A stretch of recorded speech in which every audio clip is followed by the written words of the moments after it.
ज्येष्ठ इतिहास संशोधक डॉक्टर जयसिंगराव पवार यांचे निधन.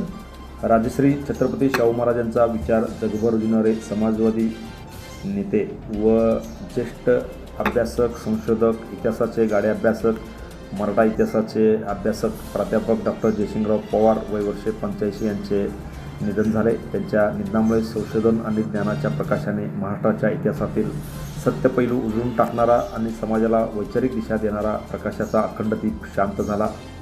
येथील खाजगी रुग्णालयात त्यांच्यावर 48 दिवस उपचार सुरू होते. उपचार सुरू असताना कोल्हापूर येथील त्यांचे पहाटे निधन झाले. येथील पंचगंगा स्मशानभूमीत त्यांच्या पार्थिवावर शासकीय इतमामात अंत्यसंस्कार झाले. त्यांच्या मागे पत्नी वसुधा, मुली अरुंधती व मंजुश्री, मुलगा पृथ्वीराज, सून नातोंडे असा परिवार आहे. Press the bell icon on the YouTube app and never miss another update.